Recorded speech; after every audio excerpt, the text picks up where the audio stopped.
안녕하세요. 사연에 빠지다의 DJ 민영입니다. 오늘 사연자님은 세상에 내 편이 하나도 없다는 절망감에 집안을 발칵 뒤집어 버렸다는데요. 과연 어떤 사연인지 들어보시겠습니다.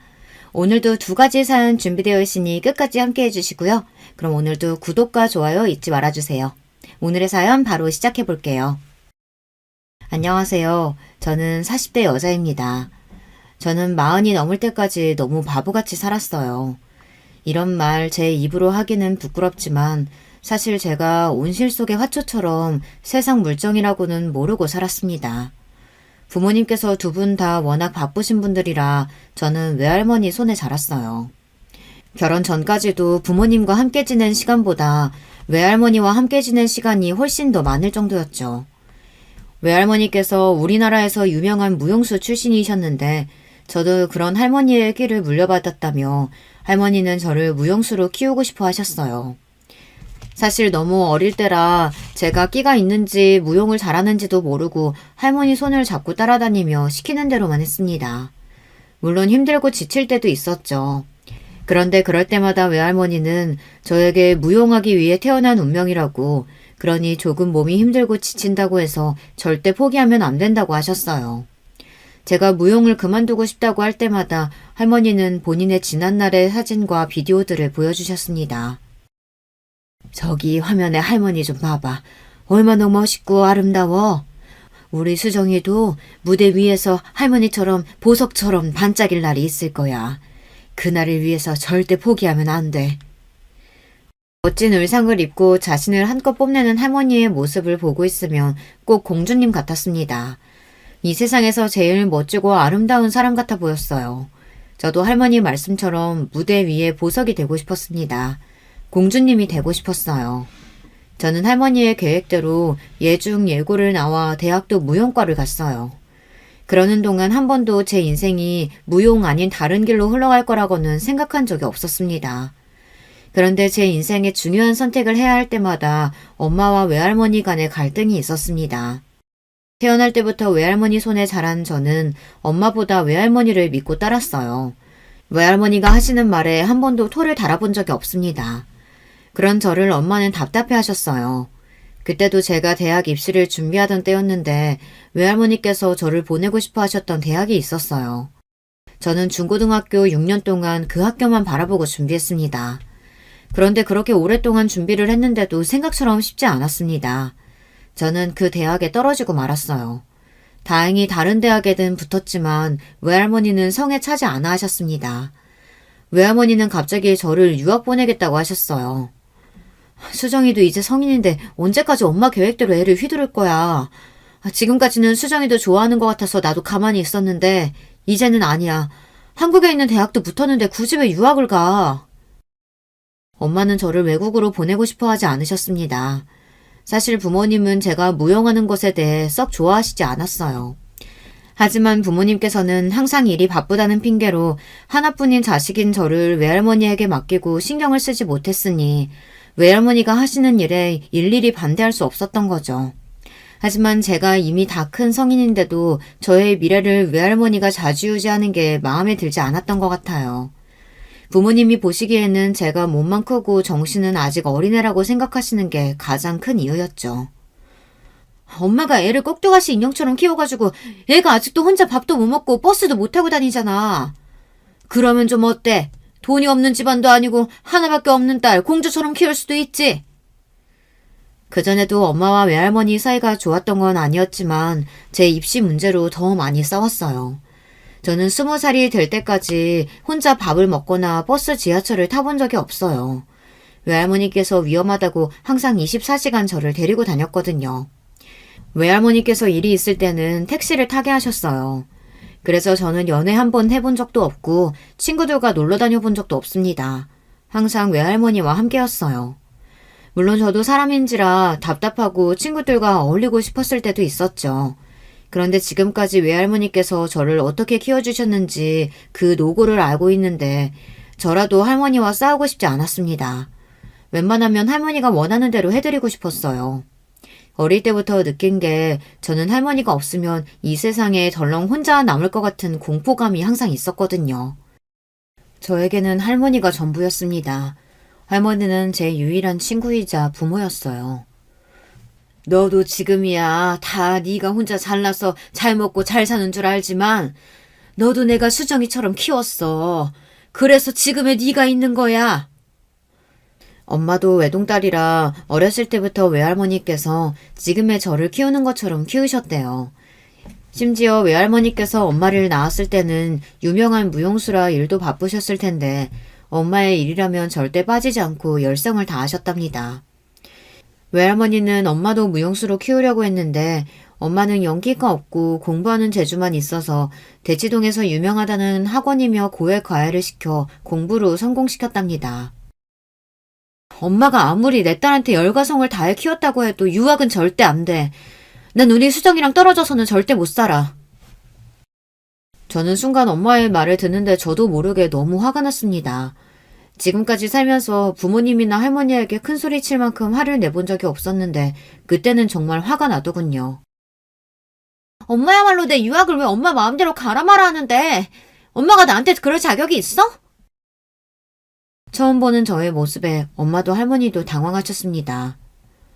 수정아, 엄마가 아무리 자격이 없는 엄마라도 네 엄마는 나야. 네가 한국에 있을지 외국으로 갈지는 나도 이야기할 권한이라는 게 있어. 엄마는 정말 끝까지 엄마 생각만 한다. 지금도 봐. 나한테 유학 가고 싶은지 아닌지 엄마가 묻기라도 했어? 그리고 어차피 내가 유학 가고 싶다고 해도 엄마는 나랑 같이 못 가잖아. 가도 할머니랑 가야 하잖아. 제가 엄마에게 화가 나는 건 그거였어요. 제가 무슨 결정을 하든 어차피 엄마 아빠는 제 곁에 있어줄 수 없었습니다. 제가 유학을 가든 한국에 있든 할머니와 함께였어요. 저는 언제나처럼 할머니의 말대로 유학을 갔습니다. 할머니께서 잘 알고 계시는 교수님이 계신 영국 대학에 입학했어요. 저는 영국에서 지낸 4년이 제 인생에서 가장 행복했던 시간이에요. 사실 누구에게도 말한 적 없지만 학교에서 보낸 학창시절은 힘들었거든요. 다 큰 애가 할머니와 다닌다는 게 흔한 일은 아니잖아요. 더군다나 친구들과 어울리지도 않고 혼자서는 아무것도 못하는 애를 누가 좋아하겠어요. 저는 학창시절 애들 사이에서 항상 은근하게 따돌림을 당했어요. 애들은 저를 유별난 공주 취급을 했습니다. 패스트푸드나 분식도 먹지 않고 버스나 지하철도 안 타고 다니면서 매일같이 외제차를 탄 부자 사모님 같은 할머니가 데리러 오니 애들은 저를 공주님이라고 불렀어요. 야, 공주님, 너 이번 콩쿠르도 나간다며? 출전비 엄청 비싼 데이라 우리 학교에서 딱 2명 나간다는데. 대단하다. 야, 나도 너희 할머니처럼 부자 할머니 있었으면 좋겠다. 애들이 하는 말이 별말도 아닌데도 애들이 저에게 말만 걸어도 저는 소심해서 뭘 어떻게 해야 할지 몰라 바보처럼 울기까지 했어요. 그런 날이면 학교 종이 울리자마자 학교를 빠져나와 호박마차 같은 할머니의 차에 올라탔습니다. 언제나 저만 보고 저만 위로해 주시는 할머니를 보고 있으면 저는 어떤 힘든 일이든 다 괜찮아졌어요. 영국에서 살 때는 아무도 제가 누구랑 사는지 어떻게 사는지 신경 쓰는 사람도 없고 딱히 궁금해하는 사람도 없었어요. 오히려 할머니와 함께 산다고 하면 저를 부러워하는 친구들이 많았어요. 영국에 있는 동안 저는 할머니와 더 뗄래야 뗄 수 없는 사이가 됐습니다. 저는 할머니만 제 곁에 있으면 아무도 필요 없었습니다. 영국에서 유학을 마치고 한국에 들어오자마자 외할머니는 한국 극단의 오디션을 다 알아서 잡아두셨어요. 저는 생각할 것도 없이 순서대로 오디션을 보고 극단에 들어갔습니다. 그리고 2년 뒤 외할머니는 제 앞에 웬 서류 봉투를 건넸어요. 저는 이게 다 뭐냐고 물었습니다. 뭐긴 뭐야, 네 신랑감 후보들이지. 그때 제 나이가 26이었어요. 그때까지도 저는 남자랑 데이트다운 데이트도 한 번 해본 적 없는 모쏠이었습니다. 그런 저에게 갑자기 신랑감 후보라면서 남자들 이력서를 보여주시니 저는 당황해서 말문이 턱하고 막히더라고요. 저는 할머니께서 농담하는 줄 알고 웃어넘겼어요. 그런데 할머니는 농담이 아니었습니다. 정말 저를 시집 보낼 생각이었어요. 지금 딱 네 나이부터 만나서 1년 연애하고 결혼하면 딱이야. 이 시기 놓치면 조건 좋은 남자 만나기 힘들어. 잘 봐봐. 집안이며 직업이며 조건은 내가 다 미리 괜찮은 남자들로만 골라놨으니까 한번 골라봐. 그 순간 저도 모르게 덜컥 겁이 났어요. 저는 이제야 좀 일도 재밌고 사람들과 어울리는 즐거움도 알았는데 갑자기 선을 보고 결혼하라고 하시니 뭘 어떻게 해야 하나 싶더라고요. 그런데 모든 일은 평소처럼 일사불란하게 진행됐어요. 제가 서류 봉투를 보고 어리버리 멍을 때리고 있으니 할머니께서 고민되면 그냥 3명을 다 만나보라고 하시더군요. 연애도 안 해봤는데 그 정도는 만나봐야 결정할 수 있지 않냐고요. 저는 고민 끝에 조심스레 제 생각을 이야기했어요. 할머니, 난 할머니랑 조금 더 살고 싶어. 벌써 결혼은 무슨 결혼이야. 벌써는 무슨 벌써야.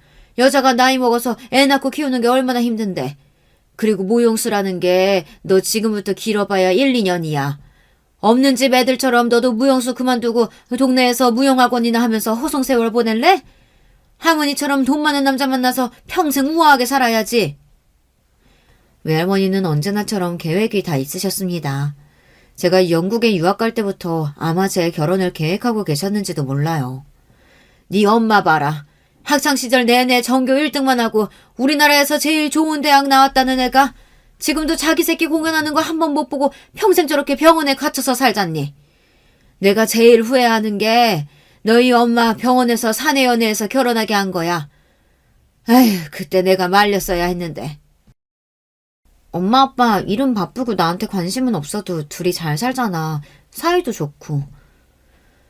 외할머니는 외할아버지가 돌아가실 때까지 여자로 고생시켜서 힘들지 않았냐는 말이 목구멍까지 나왔지만 참았습니다.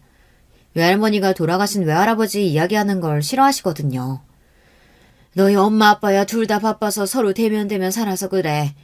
거기다가 너도 내가 키워줬으니 둘이 싸울 일도 없었던 거지.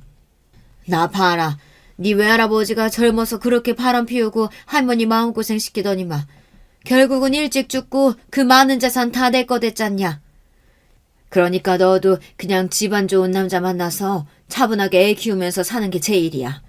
너처럼 돈 걱정 안 하고 평생 살다가 결혼해서 돈 없이 살면 얼마나 힘든데. 할머니는 저처럼 온실 속의 화초로 자란 애들은 조건 좋은 남자 만나 현모양처로 살아야 한다고 하셨습니다.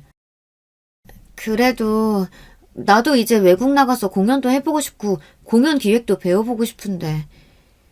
그전까지는 무용이 재미있는지도 모르고 주어진 일만 하나하나 하면서 살았는데 나이가 좀 들고 보니 제가 뭘 해야 하는지 조금씩 감이 잡히는 것 같았어요. 할머니는 애들 가르치는 일은 할 생각도 하지 말라고 하셨지만 사실 저는 아이들을 좋아해서 학원도 한번 해보고 싶었거든요. 제가 외할머니에게 보고 배운 게 있으니까요. 너 할머니한테 매일 뭐라고 그랬어?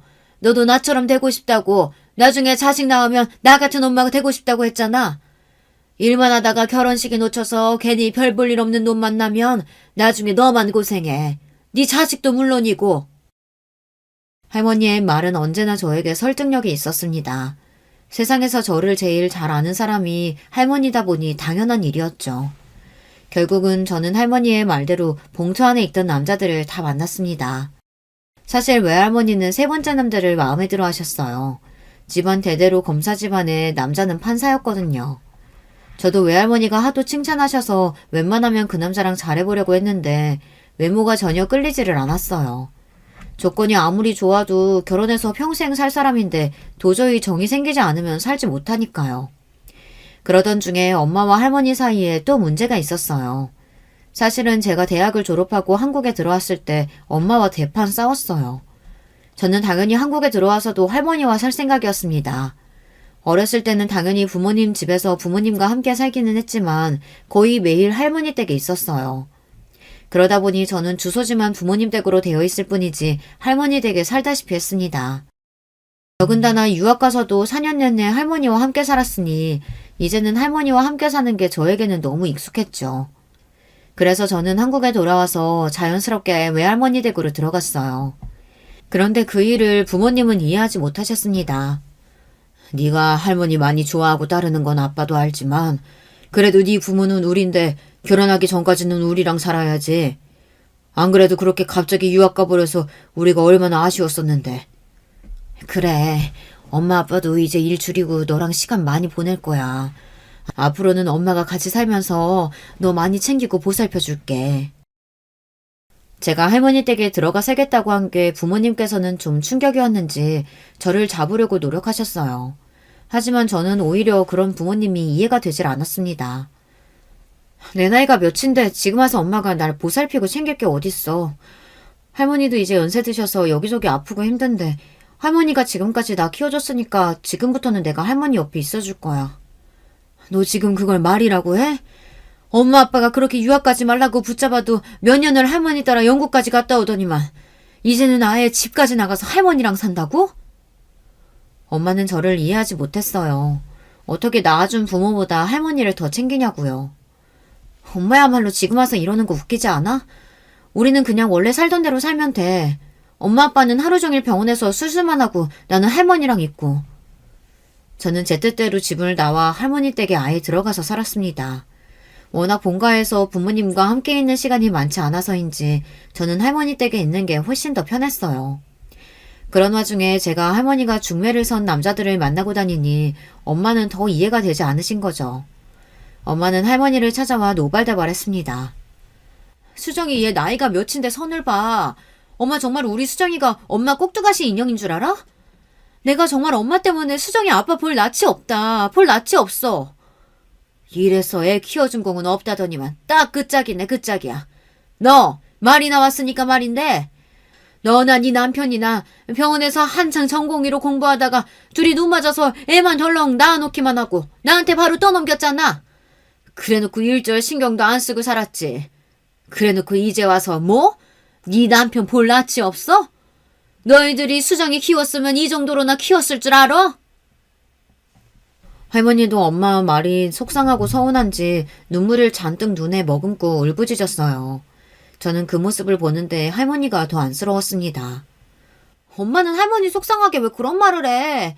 할머니도 할아버지 돌아가시고 힘드셨을 텐데 그 와중에 나까지 키워주느라 얼마나 힘드셨겠어.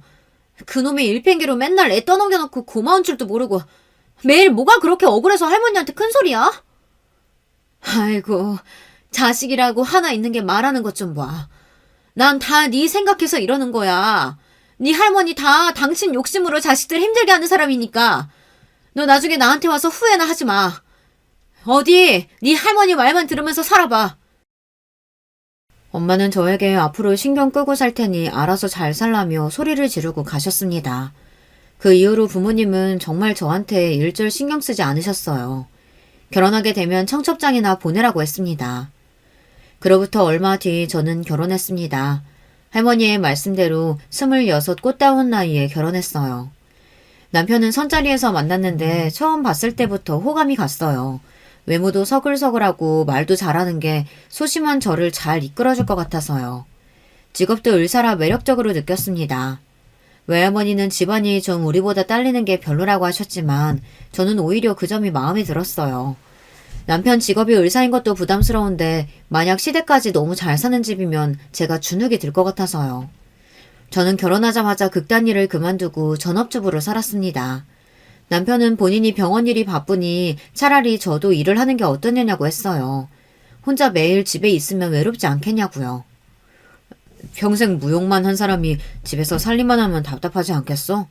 애 생기기 전까지 동네에서 학원이라도 하는 거 어때? 내가 알아봐 줄까?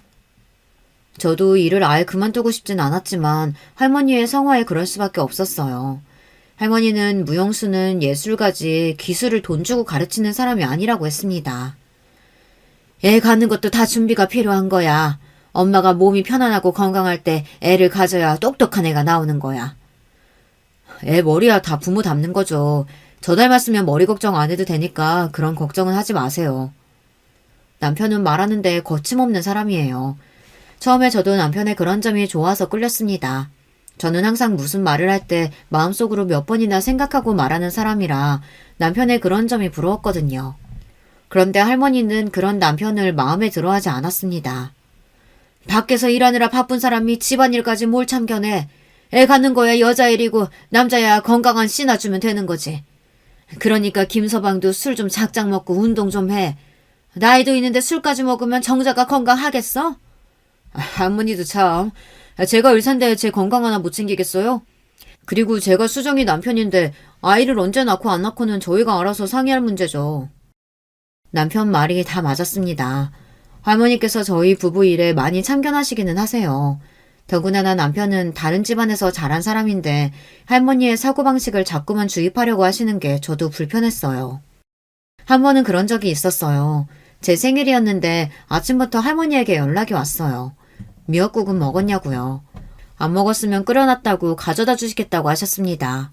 저는 감사해서 집으로 오시라고 했어요. 맛있는 점심 사드리겠다고요.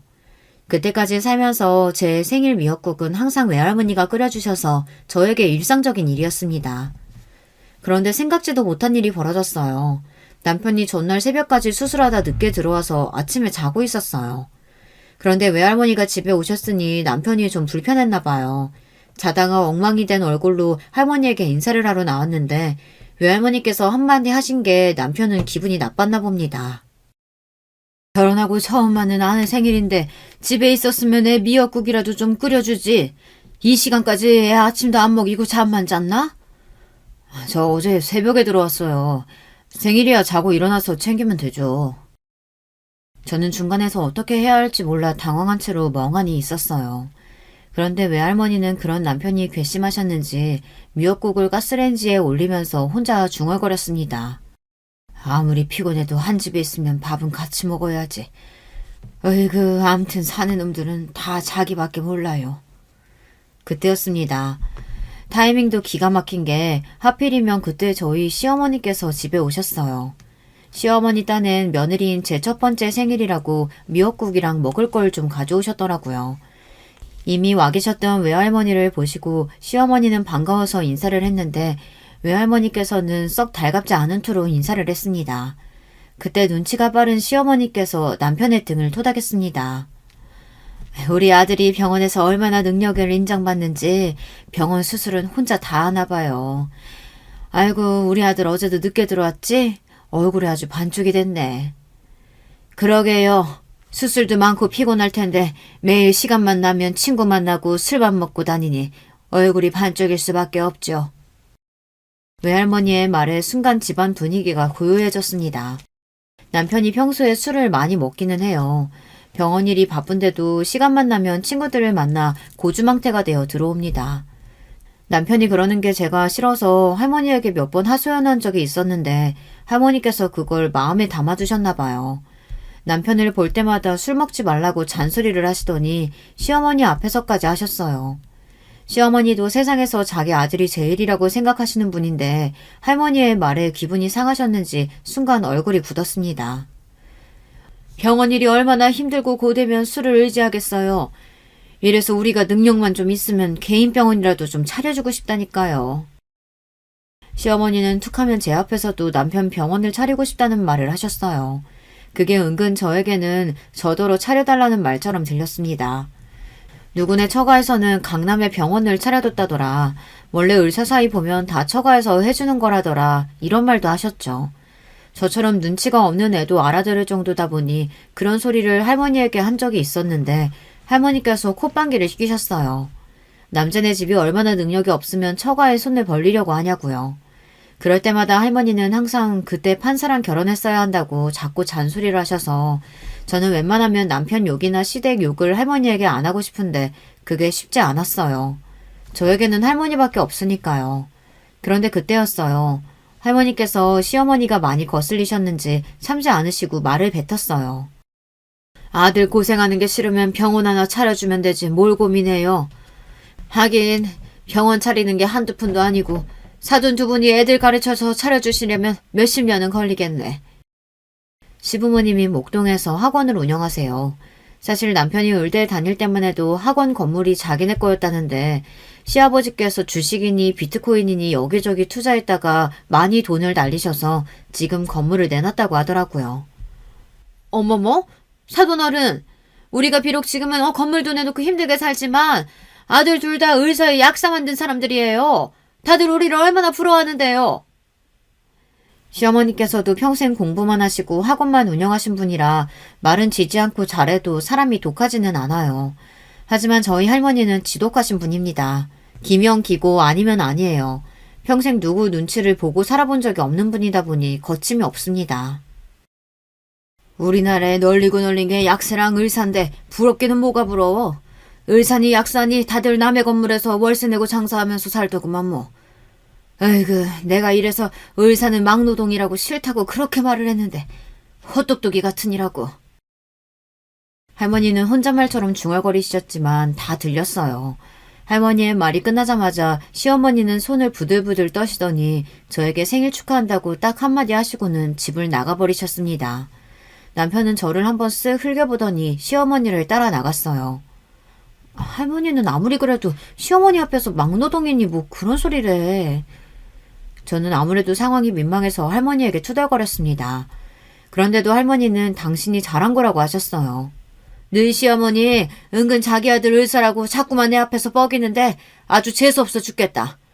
누구 자식은 의사 아닌가? 쥐뿔도 없으면서 병원 개업 얘기는 왜 자꾸 하는 거야? 그렇게 차려주고 싶으면 자기가 차려주면 되지. 그리고 외과 의사면 매일 수술실에서 사는데 막노동 맞지 뭐. 아 몰라.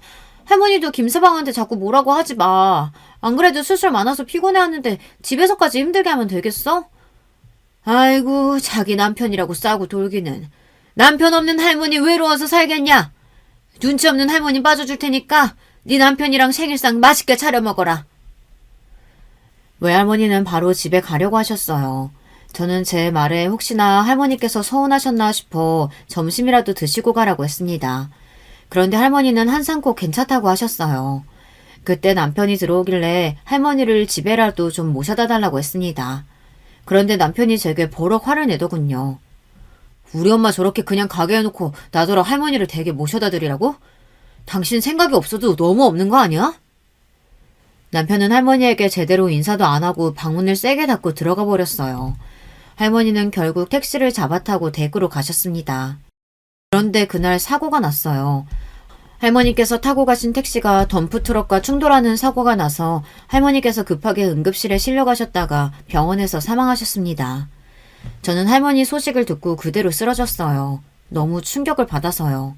제가 세상에서 가장 사랑하는 사람이었던 외할머니께서 제 생일날 돌아가셨어요. 그때의 충격으로 저는 몇 개월 동안 말을 못할 정도로 슬픔에서 벗어나지를 못했습니다. 그런 저를 아무도 이해하지 못했어요. 특히나 남편은 그런 저를 한심하게 생각했습니다. 남편이 출근할 때든 퇴근할 때든 저는 정신이 반쯤 나간 사람처럼 흐물거리며 대충 밥을 차려주고 방에 들어가 누웠습니다. 도대체 언제까지 그렇게 폐인처럼 지낼 거야? 나 아픈 사람 살리는 의사야. 집에서 노는 사람이 밥상도 제대로 안 차리고 이따위로 할 거면 내가 당신이랑 뭐하러 살아? 당신은 죄책감도 없어? 내가 그날 당신한테 할머니 집에 모셔다 달라고 했었잖아. 당신이 우리 할머니 모셔다 드렸으면 사고 안 났을 거 아니야. 한 달 넘게 남편에게 제대로 된 말 한마디 안 하다가 결국 그날은 터져버리고 말았습니다. 남편 잘못이 아니라는 거야 저도 잘 알아요. 그런데 할머니를 잃었다는 슬픔이 저에게는 너무 아픈 상처다 보니 누구라도 원망할 사람이 필요했습니다. 제 말에 남편도 속상했을 거예요. 그런데 당시에 저는 머릿속이 온통 엉망이었습니다. 네가 돌아도 제대로 돌았구나. 정신과에 예약해 놓을 테니까 가서 진료나 받아. 정신도 마음도 엉망인 저를 받아줄 남편이 아니었습니다. 남편은 아무래도 제가 미친 것 같으니 병원에 가서 검사나 받아보라고 했습니다. 외할머니가 떠나고 저는 우울증까지 걸렸습니다. 저도 알아요. 제가 얼마나 나약하고 한심한 사람인지를요. 하지만 제 마음이 제 마음대로 되지 않았어요. 제 인생에 유일했던 등대가 사라지고 나니 저는 도저히 일어설 힘조차 없었습니다. 저는 약을 먹지 않으면 잠도 못 자고 밥도 거의 먹지를 못했어요. 외할머니가 돌아가시고 나서 6개월 만에 저는 10kg가 빠졌습니다. 몸도 몸이었지만 남편과의 관계도 회복되질 않았어요. 저는 남편 얼굴을 볼 때마다 할머니 생각이 더 많이 났고 남편은 그런 제 얼굴을 볼 때마다 한숨을 쉬고 미간을 찌푸렸습니다. 그러던 어느 날이었어요. 제가 방에서 뜬 눈으로 누워 있었는데 밖에서 현관 번호키를 누르는 소리가 들렸습니다. 시어머니였어요. 저는 놀라서 방에서 나왔습니다. 그런데 제 몰골을 보자마자 시어머니는 눈살을 찌푸리시며 혀를 끌끌 찼습니다. 그러더니 거실로 걸어가 커튼을 세게 치고 창문을 활짝 열었습니다. 장례식 끝난 지가 언젠데 아직도 이러고 있어. 내가 참고 참다가 도저히 속이 터져서 가만히 있을 수가 없어서 왔다. 네 남편 교수 임용 앞두고 있는 거 몰라서 이래? 다른 마누라들은 자기 남편 교수 시키려고 병원장까지 만나고 난리도 아니던데 너는 언제까지 이렇게 한심하게 있을 거니? 저는 혹시나 기대했습니다. 시어머니께서 제가 걱정돼서 오신 건 아닌가 해서요. 그런데 역시나 그럴 리 없었죠. 당신 아들이 교수가 되느냐 마느냐 중요한 시기인데 제가 폐인처럼 정신을 못 차리고 있으니 단속하려고 오신 거죠. 어머님 아들 똑똑해서 어련히 알아서 할 텐데 제가 할 일이 뭐가 있다고 그러세요. 어머머, 얘 말하는 것 좀 봐? 내가 우리 아들 교수 못 될까봐 이러는 거 같니? 나는 너 걱정돼서 이러는 거야.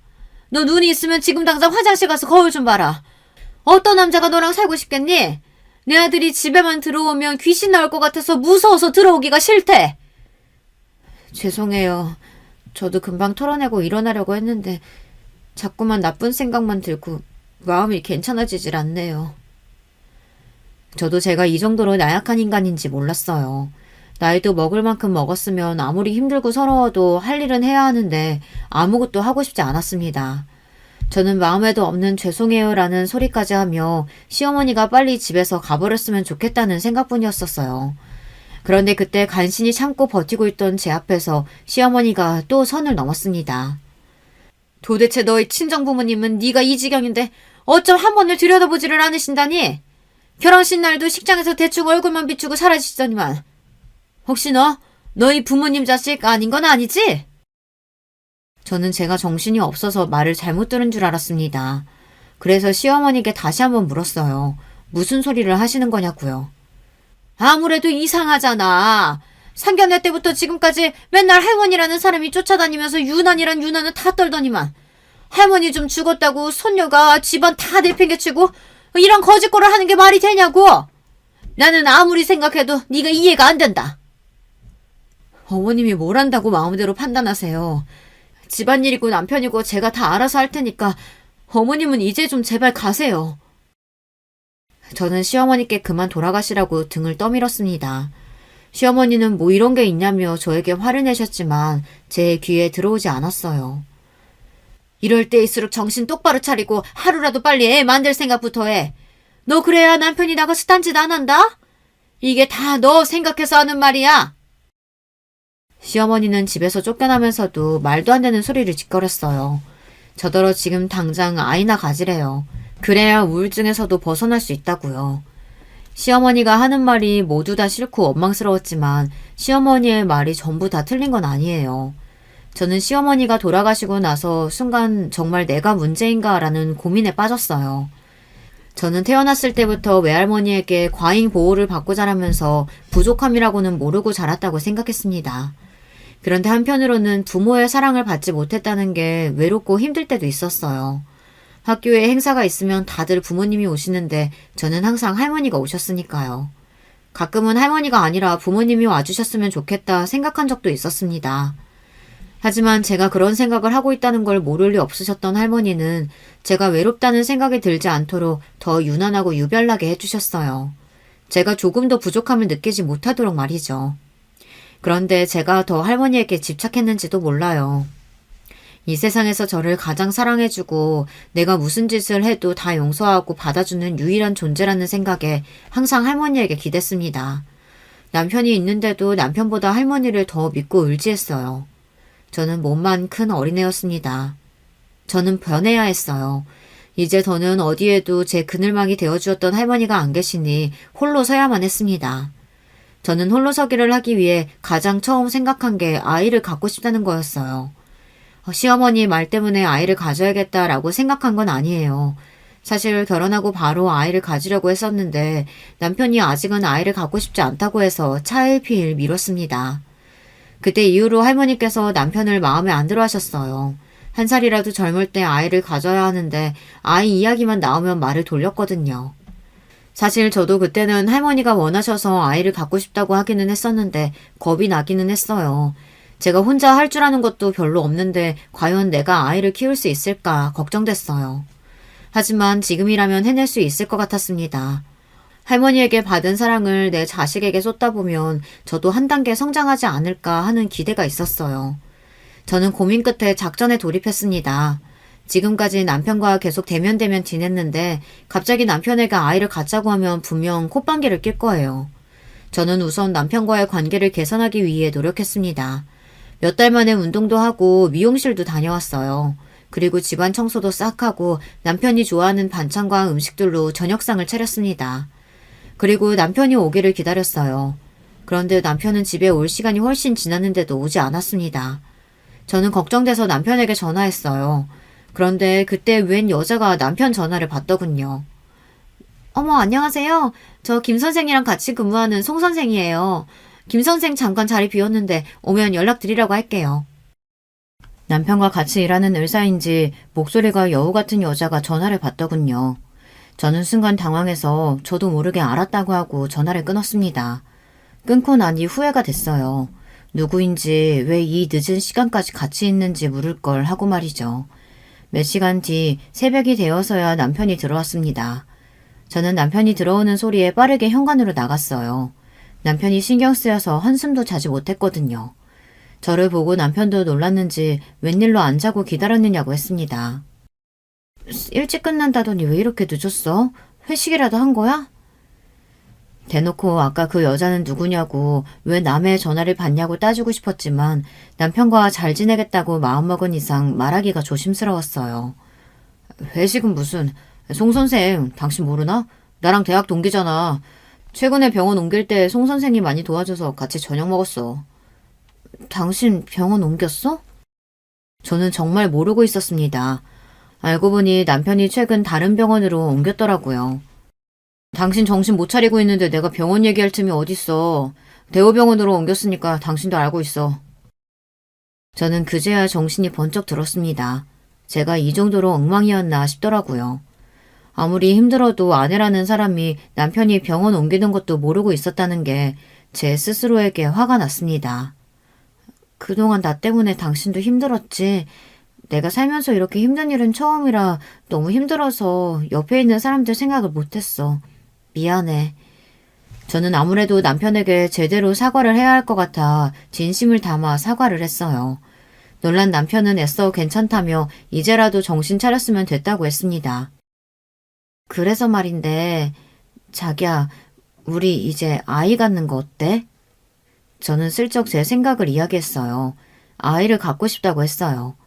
그런데 남편은 금방 얼굴이 일그러지더니 갑자기 무슨 아이냐며 노발대 말했습니다.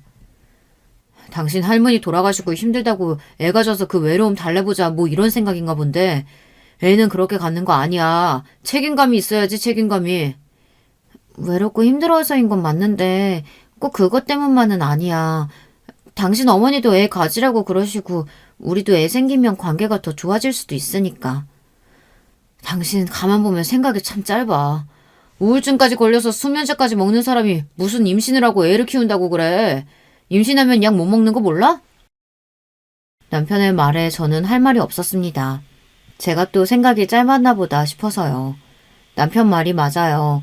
애 가지면 수면제나 우울증 약도 못 먹는데 무슨 생각으로 덜컥 임신할 생각을 했나 했습니다. 당신 말이 맞아. 내가 많이 노력해서 약도 줄여보고 운동도 하고 해볼게. 당신 많이 힘들어서 한 생각인 거 알아. 내가 그래서 좀 생각을 해봤는데 말이야. 당신 할머니가 당신한테 증여해준 집이랑 땅 있잖아. 그거 정리해서 나 병원이나 개업할까? 아무래도 개업하면 지금보다는 한가할 테니까 당신이랑 시간도 더 많이 보낼 수 있고. 제 생각이 짧았다 싶어서 아이 문제는 나중에 다시 이야기하자고 할 참이었습니다. 그런데 남편이 갑자기 평소와 다르게 자상한 목소리로 중얼거리더군요. 순간 저도 모르게 표정 관리가 되지 않았습니다. 남편의 행동이 꺼림직해서요. 저는 그 자리에서는 대충 생각해보겠다고 이야기하고 피곤해서 자겠다고 했습니다. 저는 다음날 부모님을 찾아갔어요. 확인할 게 좀 있어서요. 사실 제가 할머니 그늘에 숨어 세상 물정이라고는 모르는 애처럼 보이지만 아예 멍청이는 아니에요. 저희 외할머니가 어떤 분이니까 지독하기로는 독재자급이에요. 그런 할머니에게 자라면서 저도 나름대로 보고 들은 게 있습니다. 특히나 살아생전 밥 먹듯 바람을 피우던 남편과 살았던 할머니의 조언들은 저에게 피가 되고 살이 되었죠. 남편은 분명 이상했습니다. 아무리 제가 할머니 일로 정신이 없었어도 그렇지 병원을 옮기는 중요한 일조차 저에게 말하지 않는 것부터가 이해가 안 됐어요. 더군다나 지금까지 남편과 몇 년을 살면서 남편이 저에게 같이 시간을 보내니 많이 하는 소리를 한 적이 한 번도 없습니다. 그런데 굳이 할머니 재산 이야기까지 꺼내면서 병원 개업 소리를 하니 기가 막히더군요. 비밀, 여자, 재산 이 세 가지가 걸릴 땐 무조건 바람이 확실했죠. 며칠 뒤 저는 시어머니를 찾아갔습니다.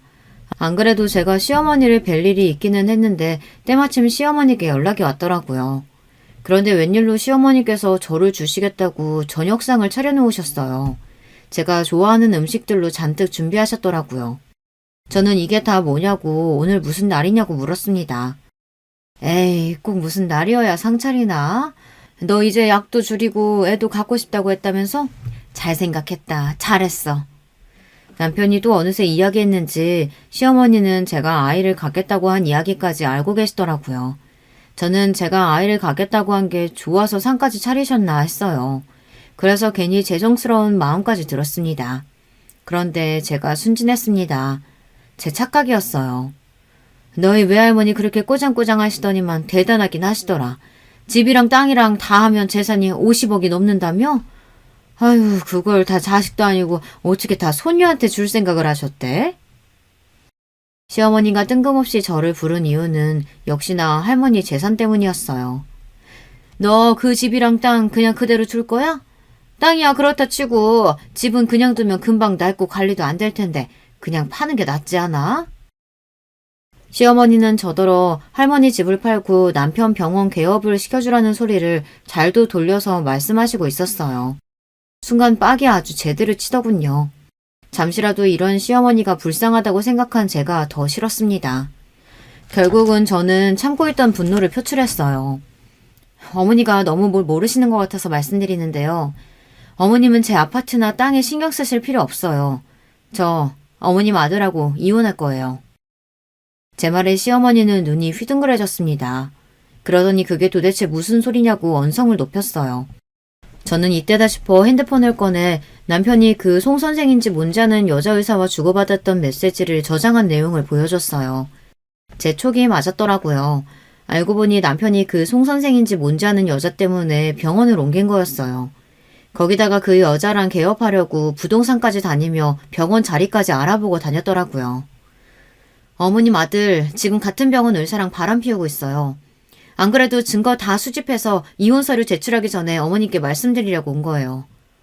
뭐? 이혼? 너 제정신이야? 네 주제에 의사 남편 만나서 결혼했으면 바람 정도는 참고 살아야지. 이혼은 무슨 이혼이야? 시어머니는 바로 본색을 드러냈습니다. 그럴 줄 알았어요. 자기 아들이라면 바람을 피우든 어쩌든 개의치 않는 분이라고 생각했어요. 제 주제요? 어머니는 제 재산 50억 넘게 있는 걸 알고도 그런 소리가 나오세요? 아이고, 그까짓 돈 네가 번 것도 아니면서 잘난 척은? 내 아들이 능력 있어서 너랑 이혼해도 50억 정도 있는 여자는 금방 만나. 그리고 너는 정신병까지 있잖냐. 아, 그래요? 그럼 하나 더 알려드릴까요? 어머님 아들이 송 선생인지 뭔지 아는 그 여자 따라서 옮긴 병원 이사장이 누군지 아세요? 바로 우리 아빠예요. 제 말에 시어머니는 믿기지 않는다는 듯 그게 무슨 헛소리냐고 언성을 높였어요. 그랬습니다. 부모님과 연락을 잘 안 하고 살아서 저는 몰랐는데 알고 보니 아버지께서 최근 남편이 옮긴 병원 이사장으로 가셨더라고요. 최근에 아버지가 그 병원 이사장으로 가셨어요. 제가 아버지께 말씀드려서 곧 어머님 아들 병원에서 잘릴 거예요. 그리고 저희 친정어머니도 의사이신 거 아시죠? 두 분 다 평생 일만 해오신 분들이라 발이 굉장히 넓으세요. 어머님 아들 다신 대형병원엔 발 못 들일 거예요. 외과 의사가 대형병원 아니면 갈 데가 있을까 모르겠네요. 아, 이 김에 어머님 아들 개업시켜주시면 되겠네. 예, 수정아. 제발 내 말 좀 한번 들어봐. 우리 앉아서 차분하게 다시 이야기 좀 해보자. 시어머니는 애써 제 팔을 붙잡으셨지만 저는 제 할 말만 하고 시댁을 나왔습니다. 남편이 바람핀 사실을 시어머니에게 이야기한다고 해서 시어머니가 제 편을 들어주실 거라고 기대한 건 아니었지만 저 정도일 줄은 몰랐어요. 꼴랑 의사인 거 하나 가지고 저를 무시해대니 기가 차더군요. 저는 이혼했습니다. 시댁을 나오자마자 남편에게 계속해서 연락이 왔지만 저는 일절 받지 않고 이혼 소장만 날렸어요. 그리고 송 선생인지 뭔지 아는 년이랑 불륜짓거리하는 사진을 사람을 시켜 병원 홈페이지에도 올렸습니다. 곧바로 그 두 사람은 병원을 잘렸어요. 지금까지 제가 얼마나 바보처럼 살았는지 저도 압니다. 할머니의 그늘에 숨어 혼자서는 아무것도 할 줄 모르는 바보 천치 등신으로 살았어요. 하지만 그 긴 세월을 모두 다 후회하지는 않습니다. 할머니의 보호를 받으며 사는 동안 모진 바람과 풍파를 모두 다 비켜가며 평화롭고 안정적으로 살아왔으니까요. 단지 제 곁에 평생 있을 줄 알았던 그 그늘이 사라지고 나자 나약했던 제가 남들보다 훨씬 더 거센 사춘기를 뒤늦게 겪느라 고생을 좀 하기는 했지만요. 이제는 누구보다 당당하게 홀로서기를 하고 말 거예요. 저는 이혼과 동시에 할머니가 사시던 집으로 들어갔습니다. 할머니가 평생 사셨던 집을 제가 증여를 받았거든요. 저는 그 집에 살면서 일자리를 구했습니다. 부모님은 혼자 살 저를 위해 근처에 무용학원을 차려주겠다고 하셨지만 거절했어요. 사실 할머니가 사시던 집을 받은 것도 부끄러웠는데 학원까지 부모님의 힘을 빌리면 제 인생에서 스스로 이뤄낸 것이 아무것도 없으니까요. 그렇게 되면 저는 제 자신이 너무 부끄럽고 싫을 것 같아요. 저는 동네의 작은 무용학원에서 선생님으로 취직했습니다.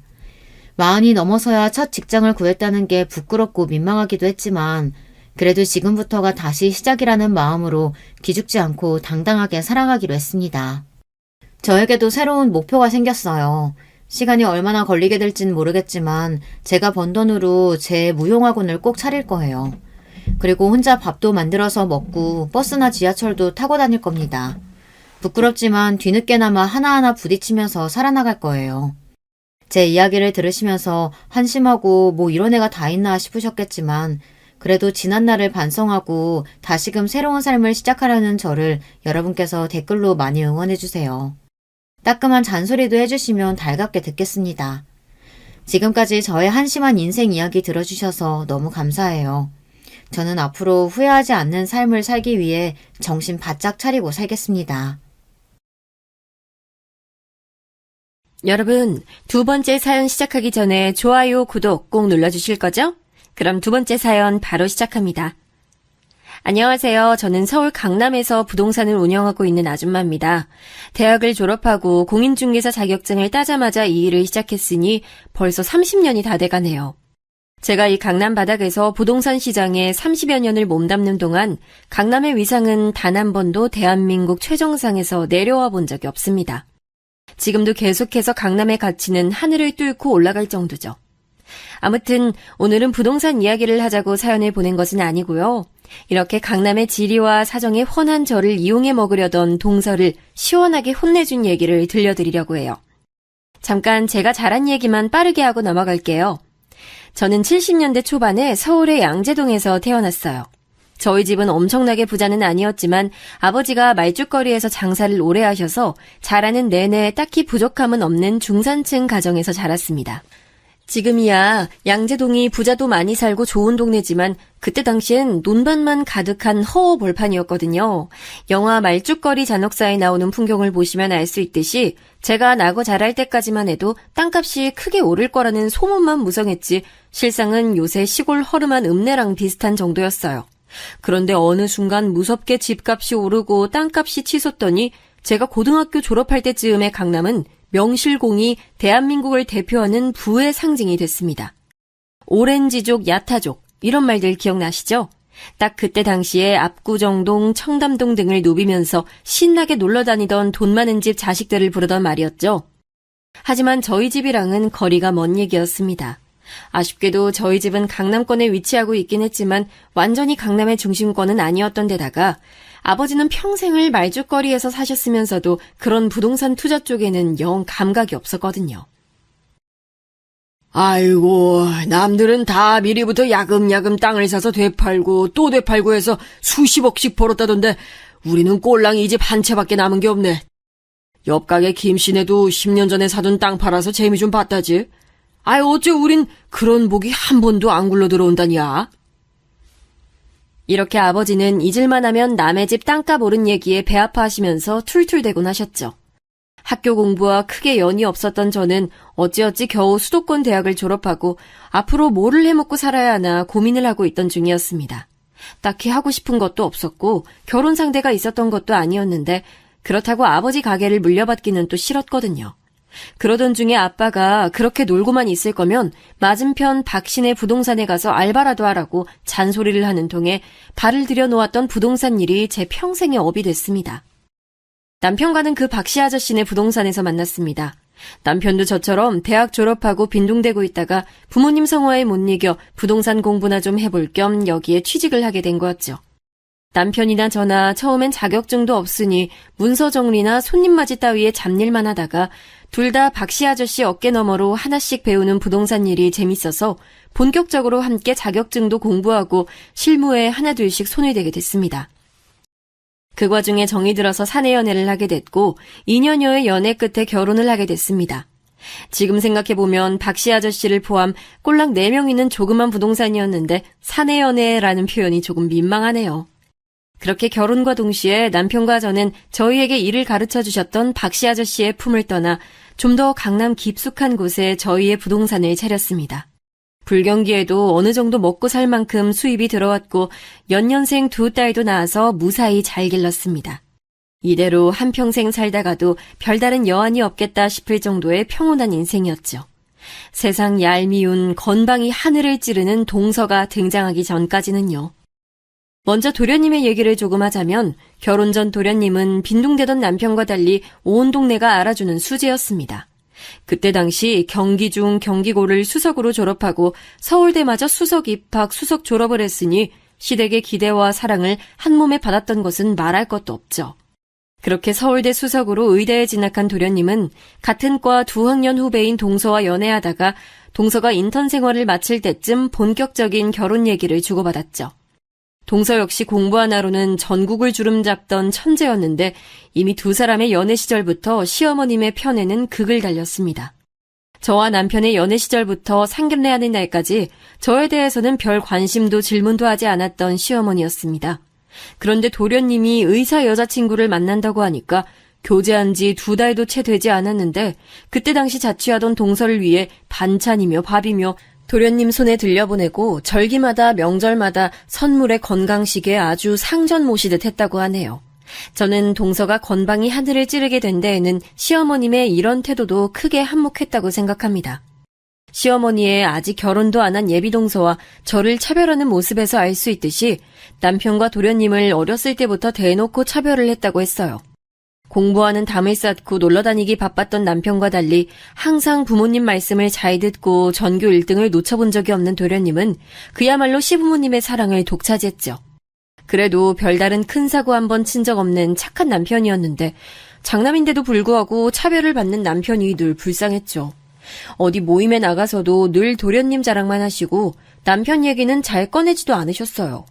그런 분위기 속에서 자랐으니 동생인 도련님도 은근슬쩍 형을 무시하는 듯한 태도가 늘 배어 있었죠. 도련님의 형에 대한 태도가 그랬으니 동서될 사람의 저희 부부에 대한 태도 역시 비슷했을 거라고 어렵지 않게 추측이 가능하시죠? 이제부터 이 싸가지 없는 동서를 본격적으로 소개하겠습니다. 동서를 처음 본 건 상견례 자리였습니다. 시어머니는 훌륭하신 둘째 며느리 모시는 자리라면서 식당 예약부터 해서 사돈댁에 드릴 선물까지 모든 상견례 준비를 저한테 맡겼습니다. 저도 일하느라 바빴는데 정말 짜증이 났죠. 중요한 계약들을 앞두고 있던 시점이었거든요. 함께 일하는 남편이 제 상견례 준비로 업무에 자꾸 지장이 생기자 참다 못해 시어머니에게 한마디 했어요. 아, 엄마, 우리 지금 엄청 바쁘고 중요한 시기야. 왜 이럴 때 애엄마한테 상견례 준비를 시키기를. 그런 건 당연히 민석이가 해야지. 에이, 그 자식은 지 상견례 자리인데 형수한테 다 맡겨놓고 뭐하고 자빠졌대? 아이고 이 정없는 놈아, 네가 그러고도 형이야? 아이 민석이는 지금 제일 바쁜 레지던트 2년차 아니야. 새 며느라가도 이제 곧 인턴 마치고 레지던트 준비해야 하는데 걔네가 그거 준비할 시간이 어딨니? 아이 결혼 준비 대신해달라는 것도 아니고 상견례 준비 좀 애미한테 대신 좀 하라 그런 거 가지고 한밤중에 전화로 이 난리야. 그리고 그 코딱지만한 복도방이 뭐가 그리 바쁘다고 맨날 생색이야. 생색은. 아이, 맨날 그놈의 복덕방! 공인중개사라고, 공인중개사! 우리도 성수기 때 민석이보다 바쁘면 더 바빴지 못하진 않는다고. 걔네가 못하겠으면 엄마가 대신 준비하던지 해. 지연이 지금 엄청 바쁘니까.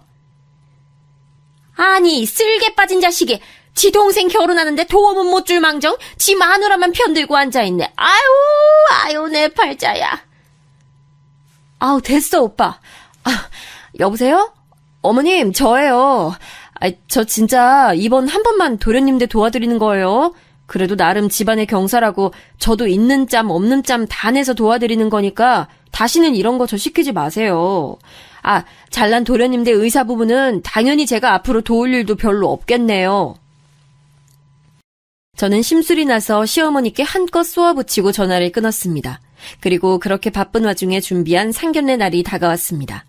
저희 가족이 먼저 도착해서 기다리고 있는데 사돈댁과 예비동서가 문을 열고 들어왔습니다. 안녕하세요. 수진이 엄마 아빠입니다.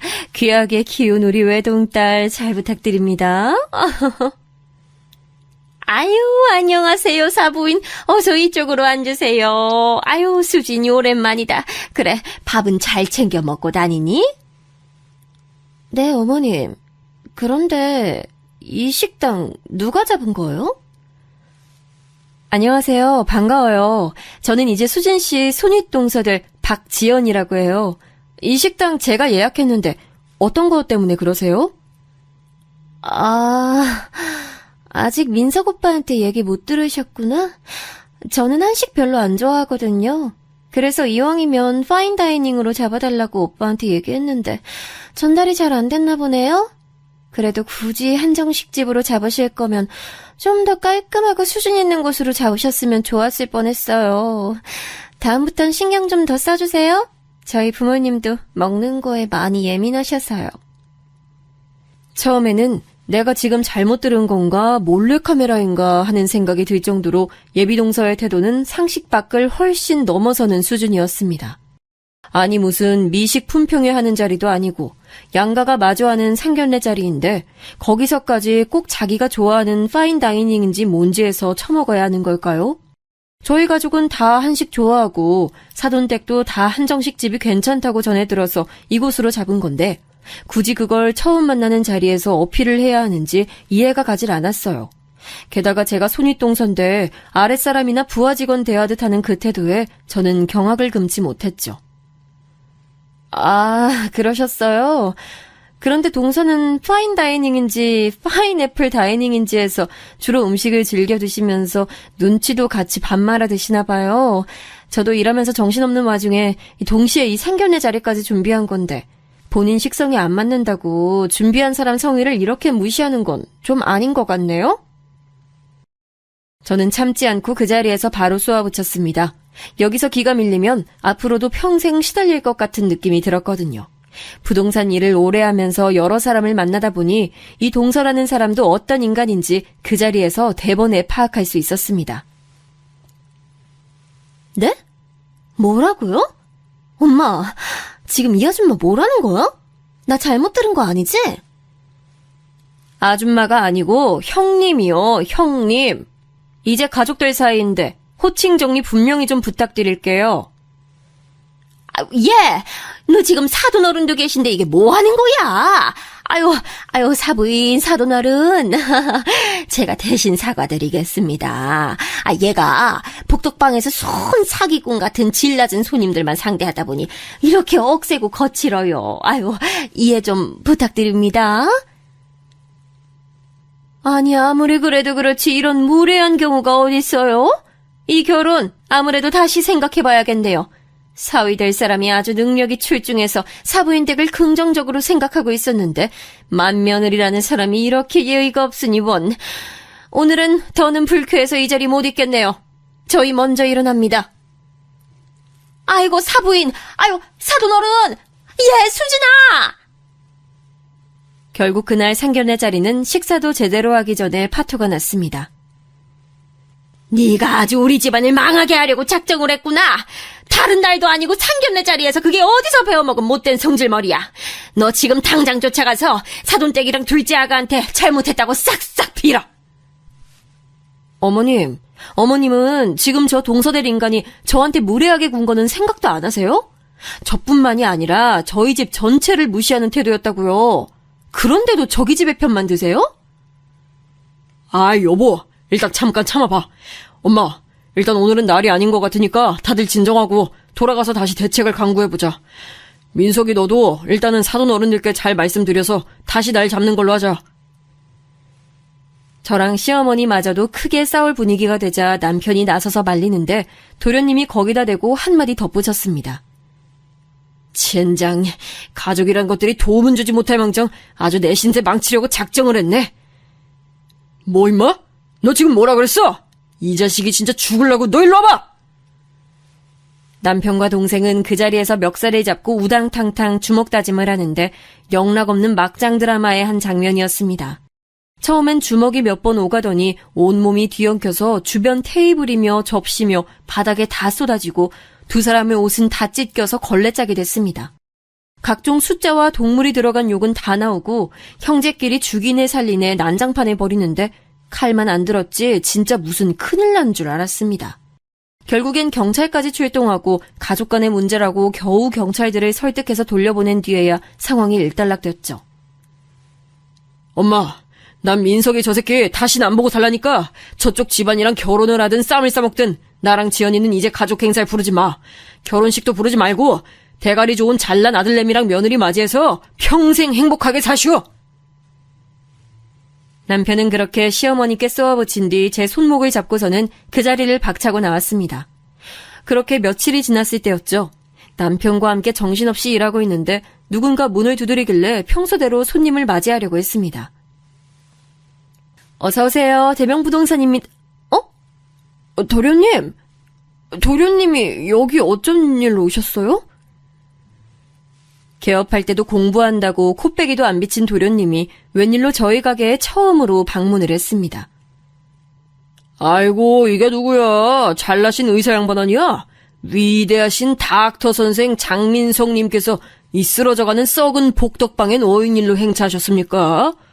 아이고, 여보, 얼른 레드카펫 깔아드리지 않고 뭐해? 아이, 또 왜 그래, 형? 나 사과하러 왔어. 사과? 사과는 무슨 얼어 죽을 놈의 사과? 난 네 새끼 꼴도 보기 싫으니까 당장 나가. 우리 지금 엄청 바빠. 아, 형. 그리고 형수님, 지난번엔 제가 잘못했습니다.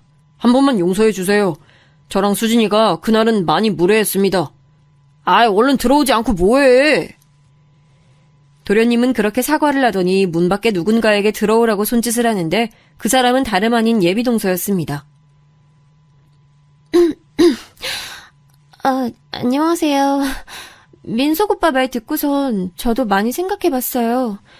물론 그날 그 식당이 제 취향은 아니었지만 그래도 고생하신 형님 생각 못하고 그런 말 한 건 제 실수였네요. 유감스럽게 생각합니다. 아이, 수진아. 유감스럽다는 게 뭐야? 정치인도 아니고. 얼른 죄송하다고 해. 아, 뭐? 이 정도 했으면 된 거 아니야? 뭐, 무릎이라도 꿇을까? 마지못해서 안 하는 이만 못한 사과를 하는 둥 마는 둥 하는 예비동서의 모습을 보면서 당장이라도 엉덩이를 뻥 차서 문 밖으로 내쫓을까 하고 있었는데 도련님이 말리고 나섰습니다. 형, 그리고 형수님, 이 사람이 자존심이 워낙 세서 그래요. 이 정도면 이 사람 입장에서 충분히 사과한 것 같은데 한 번만 너그럽게 용서해 주세요. 저희 사실 이 결혼 엄청 중요해요. 그 엄청 중요한 이유가 뭔지 드러나보자 하는 마음으로 한번 꾹 참고 들어봤더니 그 내용은 이랬습니다. 사돈어른 되실 분께서는 국내에서 꽤 알려진 큰 의료재단의 이사장이신데 자기 딸에게 이 가업을 물려주길 오랫동안 바래오셨다고 합니다. 하지만 동서는 실제로 환자를 보는 일에만 관심이 있고 재단 경영에는 전혀 관심이 없었다고 해요. 그런데 동서가 외동딸이니 그 가업을 이어서 경영해줄 사람이 필요하잖아요. 그러던 와중에 똘똘한 의사사위를 맞이할 기회가 왔으니 사돈어른 입장에서는 생판 모르는 남한테 이 일을 맡기기보다 명의는 딸에게 물려주더라도 실제로 경영을 해줄 사람으로 도련님이 적임자라고 생각을 하셨대요. 남편 집안은 평범한 중산층이었지만 도련님은 이미 의료계에서도 이름난 불세출의 천재인데다가 야망까지 두터워서 사돈어른 입장에서는 도련님을 그렇게 마음에 들어 하셨다고 하네요. 그런데 상견례 날 그런 일이 생겼으니 사돈댁 임짝만 생각하면 황당할 만도 하죠.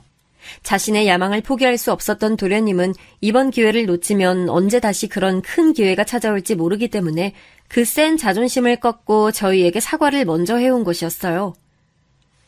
너 이 새끼 결혼을 하는 거냐? 비즈니스를 하는 거냐? 재수씨 사랑하긴 하는 거야? 아, 형. 당연히 이 모든 건 내가 수진이를 사랑하는 거를 기본으로 깔고 가는 거야. 무슨 말을 그렇게 못되게 해. 아이, 그리고 막말로 형수님. 삼촌이 그렇게까지 입지가 커지면 수민이 지민이한테도 다 좋은 일 아니겠어요? 조카 녀석들뿐만 아니라 형이랑 형수님 건강검진은 평생 걱정도 하지 마세요. 저희가 최상의 서비스로 모시겠습니다. 늘 자기 형을 무시만 하고 콧대가 하늘을 찌르던 도련님이 이렇게까지 싹싹 빌자 저도 조금은 의아한 마음이 들기 시작했습니다. 그래요, 뭐 도련님 뜻은 잘 알겠어요. 그런데 두 사람 결혼하는데 우리가 무슨 영향력이 있다고 이렇게까지 찾아와요? 막말로 두 사람 알아서 결혼하고 우리 평생 안 보고 살아도 되는 거잖아요. 우리한테 뭐 바라는 거라도 있어요? 아, 그게요, 형수님. 장인 장모님이 형수님 사과를 꼭 받아야겠다고 하셔서. 안 그러면 이번 결혼은 아예 없던 걸로 하시겠다고. 형수님, 제가 이렇게 빕니다. 딱 한 번만 이 불쌍한 시동생 위해서 장인 장모님께 사과 전화 한 통만 부탁드립니다. 저희 장인 장모님 생각보다 빡빡하신 분들 아니에요. 딱 한 번만요. 형수님, 아니 누나, 평생 큰 누님으로 모시겠습니다. 제가 이렇게까지 빕니다. 제발요. 한 번만요. 그러면서 도련님은 맨바닥에 무릎을 철퍼덕 꿇는 거 아니겠어요?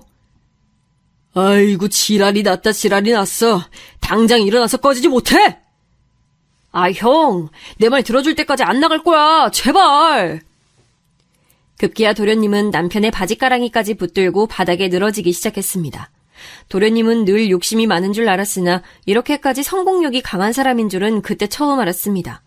저는 그 사과가 죽기보다 하기 싫었지만 그래도 그날 좀 심하게 쏘아붙인 감도 없잖아 있고 우리 딸내미들 얘기까지 하면서 저렇게까지 싹싹 비는 도련님을 보니까 이번만은 한번 져줘야겠다고 생각을 했습니다. 그렇게 한 발 물러서서 사돈 어른들께 전화를 드려 그날 동서가 무례하게 군 건 맞지만 그렇다고 똑같이 대응한 저도 지혜롭지는 못했다고 죄송하다고 사과를 드렸습니다. 의외로 사돈 어른들도 딸 자식 외동으로 오냐오냐 키워서 말을 좀 막하는 경향이 있는데 이해해달라고 쿨하게 받아주셔서 그렇게 사돈댁과의 갈등은 일단락됐습니다. 그러는 김에 남편과 시어머님도 도련님의 중재로 화해를 하게 됐고요. 그렇게 우여곡절 끝에 치러진 두 사람의 결혼식은 제가 그동안 봐왔던 어떤 결혼식보다도 화려했습니다. 장충동의 유명한 호텔의 가장 큰 홀을 통째로 빌렸는데 사돈 어른댁 손님들이 거의 대부분이었습니다. 그중에는 그 지역 유지는 물론 지역구 의원, 유력한 기업가 등등 흡사 재벌가의 결혼식에서나 볼 법한 끝발 날리는 사람들이 가득했죠. 시어머니가 동서의 무례하고 오만방자한 태도에도 왜 그렇게 저자세로 일관하며 오히려 저를 나무랐는지 이해가 가는 대목이었죠. 동서 집안이랑 도련님이 결혼을 하면 자신의 집안의 사회적 위치도 덩달아 올라갈 것이라는 욕심 때문이었겠죠. 그러니 조그만 동네 상인에 불과한 저희 부부는 안중에도 없을 수밖에요. 서방님네가 결혼을 하고 난 뒤 몇 년 동안은 막상 크게 서로 마주칠 일이 없었습니다. 서방님 내외는 레지던트 생활을 하느라 눈코 뜰 새 없이 바빠서 명절에조차 한자리에 모이기 힘들었으니까요. 저는 오히려 좋았습니다. 상견례 때부터 삐걱거리고 시작한 관계였는데 그들이 바쁘다는 핑계로 보지 않아도 됐으니까요. 하지만 그런 평화는 오래가지 못했습니다. 동서가 레지던트 말년차가 됐을 때였는데 그때는 그래도 서방님네가 시간적 여유가 생겨서 그의 명절에 거의 처음으로 시댁 식구들 모두가 한자리에 모였습니다. 그리고 그날 그 자리에는 저에게는 또 한 번 큰 짜증을 안겨줬지요. 예, 큰아가. 민석이네 결혼하고는 처음으로 다 같이 모이는 자리니까 네가 이번 명절상이랑 차례상은 책임지고 준비해. 할 수 있지? 네? 아니 어머님, 지금 시대가 어느 때인데 며느리 하나만 명절상 독박 쓰는 경우가 어딨어요. 그것도 맏며느리 혼자서요. 동서도 시간 여유 꽤 생겼다면서요. 그러면 같이 해야 맞죠? 아니 얘가 정신 나간 소리 하고 있네. 아무리 레지던트 말년차라고 해도 뭐 니네 복덕방처럼 여유로울 줄 알았어? 아무리 말년차여도 바쁜 건 바쁜 거야. 이럴 때 손이 똥설어서 인심은 못 베풀 망정 어디 바쁜 애 못 부려먹어서 안달이야. 정말 너무하시네요, 어머님. 그래요. 뭐가 됐든 명절상이랑 차례상만 준비하면 되죠? 일단 알겠습니다. 시어머니는 아무런 거리낌 없이 저에게만 모든 명절 음식 준비와 차례 준비를 일임하셨습니다. 저는 너무 신경질이 나는 데다가 일이 너무 바빠서 제대로 그걸 준비할 시간조차 없어서 그냥 돈 주고 명절 음식 전문 출장 뷔페에다가 모든 준비를 맡겼죠. 허투루 준비했다는 소리 듣기 싫어서 아주 최고급 업체를 선정해서 제대로 준비했습니다. 시어머니는 또 그게 마음에 안 들었던 건지 생각 없이 돈 쓴다, 조상님이 노하신다 이렇게 잔소리를 늘어놓는 찰나에 정말 오랜만에 보는 서방님 부부가 막 도착했습니다. 어머님, 저희 왔어요. 형님네도 와 계셨네요? 준비는 잘하셨죠? 동서는 들어서자마자 제가 명절상을 준비하는 것이 당연했다는 듯한 태도를 보였죠. 어머, 생각보다 꽤 거하게 준비하셨네요? 어머니, 저희 배고파요. 얼른 식사해요. 저는 이번 명절만 지나가면 정말 다시는 시어머니와 동서를 안 볼 생각으로 마지막으로 한 번만 꾹 참자고 다짐했습니다. 그렇게 서로 밥숟갈을 들기 시작할 때였죠. 어머나? 생각했던 것보다 음식들이 훨씬 맛있네요? 아니, 형님, 상견례 식사 장소 잡으셨을 땐 정말 센스라곤 하나도 없는 분인 줄 알았는데 이렇게 음식 솜씨가 좋으신 줄은 몰랐네요. 말도 마라, 작은아가. 얘가 글쎄 이걸 비싼 돈 주고 출장 뷔페를 불렀다지 뭐야. 아유, 한심해라. 뭐라고요? 어쩐지. 아니, 근데 형님, 조그만 복덕방 하나 운영하시면서 이런 비싼 출장 뷔페가 감당이 되세요? 너무 무리하신 거 아니에요? 동서, 또 시작이야? 힘들게 준비한 사람 성의 생각해서 좀 좋게 넘어가주면 안 돼? 준비하는데 하나 도움 준 것도 없으면서 이제야 코빼기 비춰놓고선 왜 또 시비야? 그리고 한식 안 드신다는 분이 또 고급 뷔페는 마음에 드나 보지? 뭐라고요? 형님이야말로 왜 또 비아냥 되세요? 오빠, 내가 이 꼴 보기 싫어서 오늘 안 온다고 했잖아. 진짜 하여튼 이래서 고향 없는 사람들이랑은 겸상도 못하겠다니까. 아, 그만. 너 또 왜 그래? 형수님도 그만하세요. 아니, 왜 두 사람은 만나기만 하면 서로 못 잡아먹어서 안달이에요. 그만은 너나, 이 새끼야! 재수씨도 이번 명절에 손 하나 까딱 안 했으면 조용히 와서 있다가 조용히 갈 일이지. 왜 고생한 애엄마한테 면박이에요? 진짜 부탁인데 우리 정말 앞으로는 다시는 보지 말고 삽시다. 당신 얼른 따라 나와. 수민이, 지민이 얼른 집에 가자.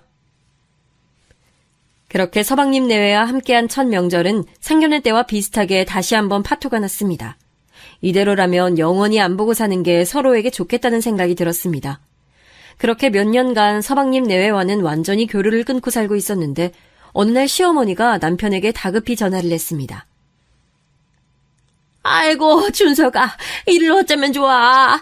네 동생 민석이 내가, 아유. 엄마 왜 그래? 무슨 일인데? 시어머니로부터 전해들은 서방님네 소식은 충격적이었습니다. 결론만 말씀드리면 사돈어른 댁이 쫄딱 망한 사연인데 그 경위는 이랬습니다. 사돈어른이 큰 의료재단의 이사장이라고 말씀드렸었죠.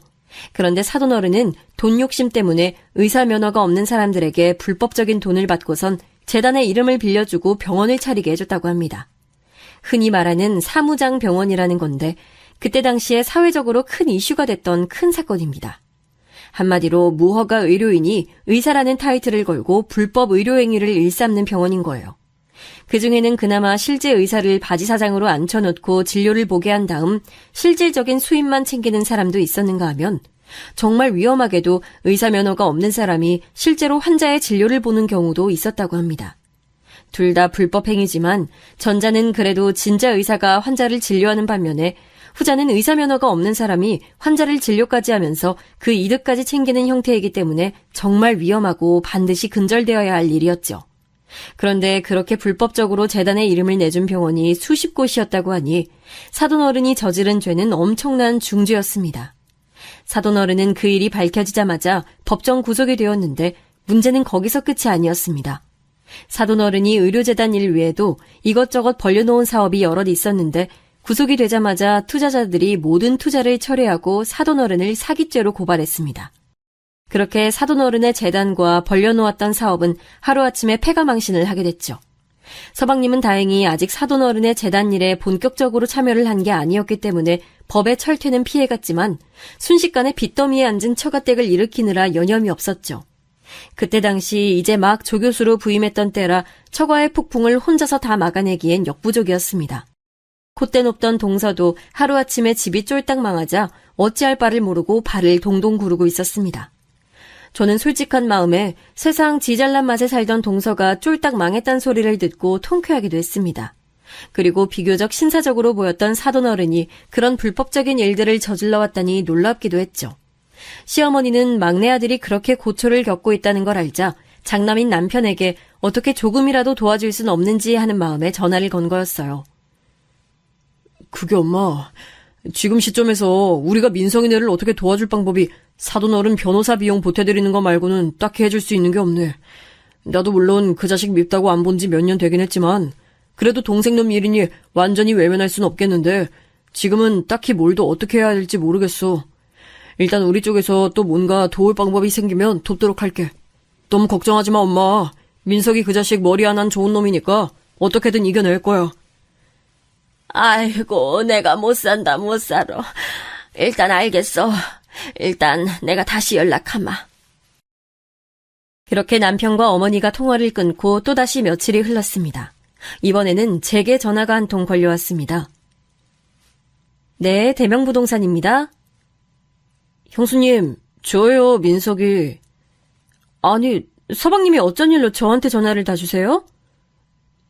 그게요. 장인어른 일은 형이 보태준 변호사 비용으로 어찌어찌 해결해 나가는 중인데요. 형수님께 한 가지 부탁드리고 싶은 게 있어서요. 뭔데요, 서방님? 일단 말씀해 보세요. 전 일단 지금 있는 병원에서 계속 교수로 남아있는 게 나을 것 같고 집사람은 어떻게 되는 대로 개인 병원을 개원해서 빨리 돈을 모아야 이 상황을 해결할 수 있을 것 같아요. 집사람 전공은 피부과니까 강남에 병원 차리면 어떻게든 몇 년 안에 처가댁 금전적인 부분은 많이 해결이 될 것 같아요. 그래서 말인데 형수님께서 집사람 병원 자리 좀 알아봐 주실 수 있을까요? 집사람 동기랑 같이 차릴 건데 장인어른이 집사람 명의로도 몇 가지 일을 벌여놓은 게 있어서 혹시 몰라 부동산 계약은 집사람 명의로 하긴 좀 힘들 것 같고 그 같이 하는 동기 이름으로 계약하게 될 것 같아요. 아무튼 부탁 좀 드리겠습니다. 네, 알겠어요. 뭐 그런 건 저희가 전문가니까 좋은 자리 소개해드리는 건 어렵지 않죠. 동서한테 내일 2시까지 저희 부동산으로 오라고 전달해 주세요. 감사합니다, 형수님. 감사합니다. 서방님은 안 그래도 껄끄러운 형한테 2번 신세지기가 민망했는지 저한테 따로 전화를 해서 동서의 일을 부탁했습니다. 저는 사실 동서 얄미운 것만 생각하면 도와주고 싶은 마음이 털끝만큼도 없었는데 서방님이 이렇게까지 부탁을 하는 데다가 그래도 가족이라고 이런 상황에서까지 모른 척하는 건 너무 정없어 보였기에 이번 딱 한 번만 도와주기로 했습니다. 다음 날 저희 부동산에 도착한 동서는 얼굴에 근심이 한가득이어서 살짝 불쌍하기도 했지만 제가 소개하는 병원 자리들을 함께 돌아보는 동안에는 영락없이 원래 싸가지 없는 모습 그대로였죠. 형님, 이런 지저분한 데서 피부과를 어떻게 해요? 동서가 말한 가격대에서 최고 좋은 조건으로 선별한 거야. 아니면 건너편에 엘리베이터 없는 데로 갈래? 거기는 엘리베이터 없는 대신 여기보다 싸고 더 넓어. 더 깔끔하기도 하고. 어떻게 할래? 아니, 형님, 강남에서 피부과 하면서 엘리베이터 없는 데서 한다는 게 말이 돼요? 저 망하게 하려고 작정했어요? 부동산 오래 하셨다는 분이 그 정도 감각도 없어요? 이러니까 애초에 큰 법인형 부동산한테 일을 맡겼어야 됐는데 급하다고 형님한테 맡겼더니 이거는 뭐 더 쫄딱 망하게 생겼네요. 이봐, 동서! 내가 진짜 부동산 수십 년 하면서 가진 진상 다 만나봤는데 동서 같은 진상은 처음 본다. 아니, 그렇게 마음에 안 들면 가격을 올려서 보던가 아니면 지금 가격대에서 최대한 타협해서 들어가던가 해야지. 무조건 이것도 싫다 저것도 싫다 하면 강남 벗어나서 저기 어디 시골에 가서 차려. 지금이 벌써 몇 번째 건물이야. 나 더 이상 짜증나서 안 해. 다른 부동산 알아봐. 저는 그렇게 동서를 그 자리에 내팽개치고 돌아왔습니다. 그리고 며칠이 지나지 않아 사돈어른의 첫 재판 결과가 나왔는데 엄청 무거운 실형이 선고됐다고 했습니다. 항소를 하기 위해 더 많은 변호사 비용이 필요한 상황이 되자 동서는 서방님과 함께 다시 저를 찾아왔습니다. 형수님, 이 사람이 며칠 전에 또 무례하게 굴었다면서요. 제가 대신 사과드리겠습니다. 이 사람이 자존심만 세고 세상 물정을 몰라서 다시 한번 형수님을 불쾌하게 해드렸네요. 아이, 뭐해. 얼른 사과드려. 죄송해요. 말씀드린 조건에서 최대한 맞춰서 들어갈게요. 하루빨리 개원해서 아빠 일 해결해야 되는데 제가 경솔했네요. 그 잘난 동서가 웬일로 저자세로 팍 숙이고 사과까지 하면서 눈시울이 촉촉해지는 진풍경이 벌어졌습니다. 사돈 어른의 일이 다급하고 절망적이긴 했나 봅니다. 그래도 저는 그때까지도 괘씸한 마음이 가시질 않아서 이번만큼은 더 도와주고 싶은 마음이 없었습니다. 경수님, 이번 일 도와주셔서 이 사람 병원 잘 되면 3년간 수익의 5% 떼드릴게요. 어떤 병원 투자자도 이런 좋은 조건 제안받는 경우는 드물어요. 정식으로 투자자 계약 체결 지금 당장 해드릴 수 있어요. 변호사랑 상의해서 서류까지 다 준비해왔어요. 형수님이 이 강남 바닥에서는 누구보다 좋은 자리 잘 잡아내는 알만한 사람은 다 아는 통이잖아요. 지금 형수님이 좋은 자리 하나 소개해주시면 저희랑 장인어른 상황 한 방에 역전시킬 수 있어요. 이 자존심 센 사람이 이렇게까지 제안하는데 마지막으로 한 번만 도와주십시오. 사실 동서가 제안하는 수익의 5% 이딴 거는 안 받아도 그만이었죠. 지금도 받을 생각은 없고요. 게다가 서방님 뒤에 숨어서 빼꼼히 사과만 하는 동서가 더 얄미워졌으면 얄미워졌지 아직까지 화가 완전히 풀린 것도 아니었습니다. 하지만 그 자존심 센 동서가 이렇게까지 눈물을 보이면서 안 그래도 돈이 궁한 사람이 이 수익의 일부까지 떼어주겠다고 제안하는 걸 보니 이 정도면 동서 입장에서는 많이 수그리고 반성했다는 생각이 들기도 하고 언제나 그랬듯 서방님의 끈질기고 간절한 바짓가랑이 붙잡는 스킬을 이번에도 한번 져줘야 되나 싶었습니다. 아닌 게 아니라 동서와의 갈등을 떠나서 한 사람의 공인중개사로서 매번 사정이 어려운 임차인들의 딱한 사정은 항상 들을 때마다 정말 가슴이 아프거든요. 그래서 정말 진짜 마지막으로 자비를 한번 베풀기로 했습니다. 좋아. 그러면 진짜 마지막으로 보여줄 건물이 하나 있는데 이것까지 싫다 그러면 진짜로 다른 부동산 알아봐. 나도 이제 더 이상은 도와주기 힘들어. 그렇게 으름장을 놓고 소개해준 건물은 대로변 코너에 입지한 건물이었는데 이 자리에 피부과를 개원하면 대박이 날 것은 너무나 분명한 곳이었습니다. 아니 형님, 이런 좋은 데를 왜 이제껏 숨겨놓으셨대요? 저 여기로 할게요. 바로 동업자 불러와서 계약서 쓸게요. 바로 어제 나온 따끈따끈한 물건이야. 원래 이 자리에 있던 병원 원장님도 여기서 돈 많이 벌어서 빌딩 사서 나가는 거라 권리금도 안 받고 나가는 거니까 명당 중 명당이라고. 내가 진짜 아무한테도 소개 안 한 물건 소개해주는 거니까 서방님 체면 봐서라도 잘 운영해. 아, 알겠어요 형님. 여보세요? 아, 언니, 내가 주소 하나 보내줄 테니까 얼른 일로 와봐. 대박 자리 하나 찾았어. 제가 소개해준 소위 대박자리가 마음에 쏙 들었던 동서는 동업자와 있는 대출 없는 대출을 다 끌어모아서 일사천리로 그 자리에 병원을 차렸습니다. 그리고 얼마 지나지 않아 그 병원에 개원식을 열었죠. 남편은 동생이랑 사이가 아직도 대면대면한 상태여서 개원식에 참여하진 않았지만 저는 그래도 그 건물과의 오랜 인연도 있고 거기에 참석하는 사람들 중에 잠재 고객이 있을 수도 있기 때문에 동서와의 껄끄러웠던 지난날은 잠시 묻어두고 그 자리에 참석했어요. 강남 노른자 땅에 꽤 큰 규모로 개원을 하는 것이라 그런지 그날 개원식에는 꽤 손님이 많이 왔습니다. 시어머님 역시 그 자리에 오셨는데 저를 보자마자 하는 말이 예, 너 둘째 아가줄 축하금은 두둑이 준비했지? 이런 날 돈 아끼면 오던 복도 달아난다. 라고 하시는 게 아니겠어요? 어머님, 제가 동서한테 이런 좋은 자리를 돈 한 푼도 안 받고 소개해줬는데 무슨 축하금까지 더 내라고 하세요. 아이고, 이 인색한 거사. 남들 다 저렇게 흰 봉투 준비하는데 너만 빈손으로 있을 거야? 네 그런 모습 보고 잘도 니네 복덕방에 손님 꼬이겠다. 저는 동서에게 축하금을 줄 생각이 추호도 없었지만 시어머니가 저희 부동산에 손님이 꼬이네 어쩌네 하는 소리까지 해대는 통에 왠지 깨름직한 생각이 들어 지갑에 있던 현금 뭉치를 꺼내 흰 봉투에 넣고 동서에게 전달했습니다. 동서는 봉투를 받자마자 아니, 이게 웬 거예요? 하면서 그 자리에서 봉투를 열어보면서 얼마가 들어있는지 세기 시작했습니다. 그러더니 한마디 덧붙이더군요. 형님 지금 장난해요? 이럴 거면 아예 오질 말지. 고작 20만 원이요? 지금 저희 병원 클래스 보시고도 고작 이 돈 집어넣은 거예요?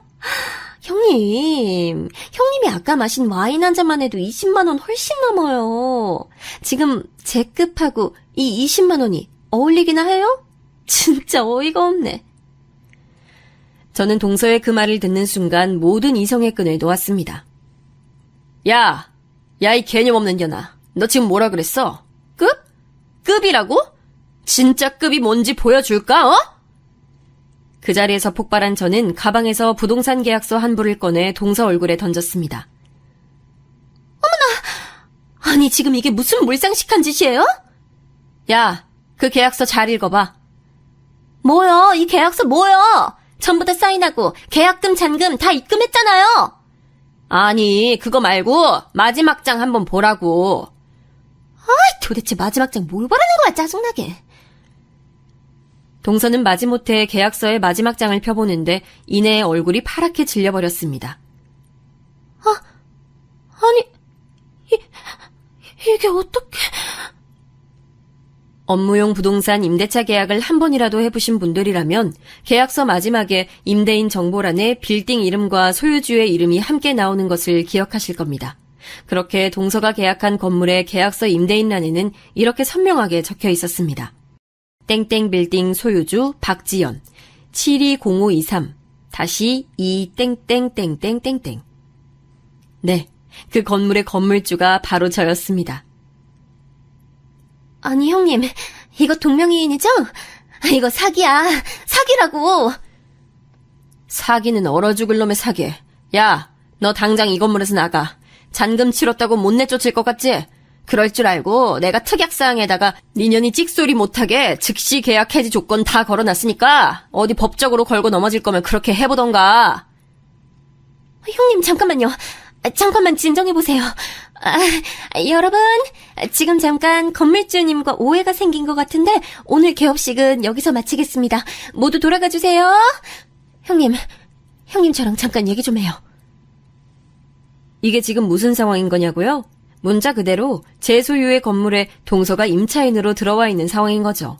동업자 명의로 계약을 했고 계약 당일에 동서는 여기저기 돈 끌어모은다고 계약 자리에 나오지도 않았으니 건물주가 저라는 사실을 그때까지도 모르고 있었던 게 당연하죠. 그럼 언제 제가 이런 좋은 건물을 가진 부자가 되었느냐고요? 제가 달리 공인중개사겠어요? 그것도 잠깐 하룻밤 눈 감았다 뜨면 수십 개의 부동산이 생겨났다가 망하는 이 무한 경쟁의 강남 부동산 시장에서 수십 년간 안 망하고 살아남으려면 보통 실력 가지고는 힘든 일이죠. 그 탄탄한 실력을 바탕으로 저와 남편은 개업 초창기부터 부동산 운영과 동시에 저희가 직접 재테크를 많이 했습니다. 부동산 시장의 최전선에 있었기 때문에 그 어느 누구보다도 빠른 정보력으로 정말 재미를 많이 봤죠.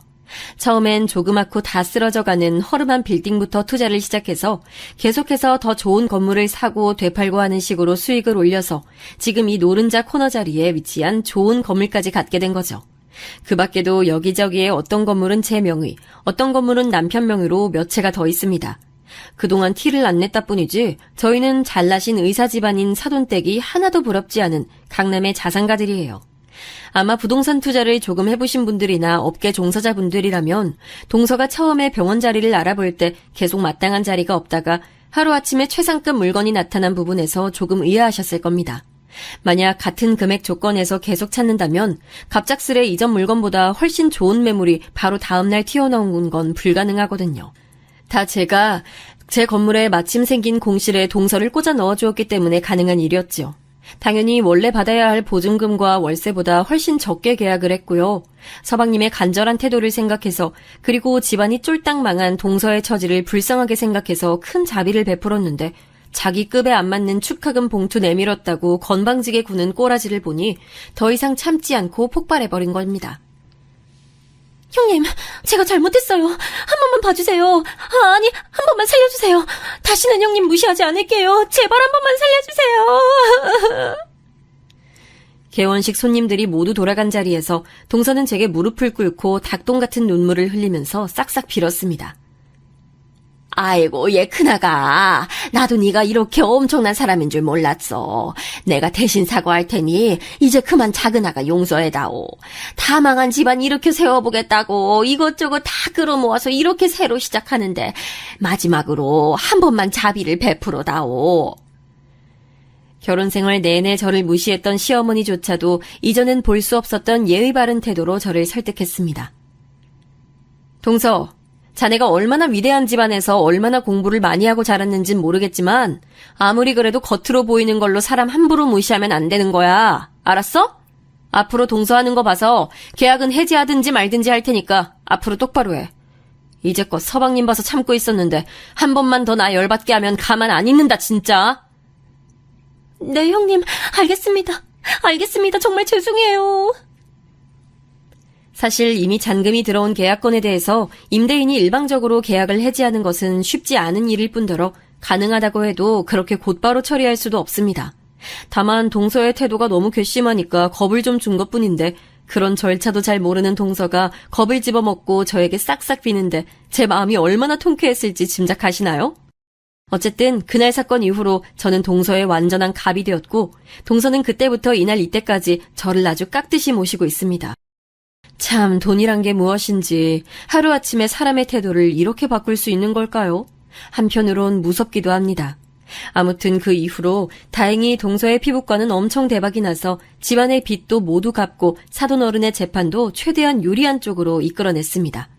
저는 행여라도 우리 딸들이 행여라도 돈 때문에 서러운 일 당하지 않았으면 하는 마음에 오늘도 열심히 강남 바닥을 돌아다니며 좋은 매물 정보를 수집하고 있습니다. 잠시 차 한잔 마시며 쉬는 틈에 사연을 적어봤는데 벌써 시간이 이렇게 됐네요. 그럼 저는 다음 건물을 타러 이만 이동해야 할 것 같습니다. 모두들 좋은 하루 보내세요.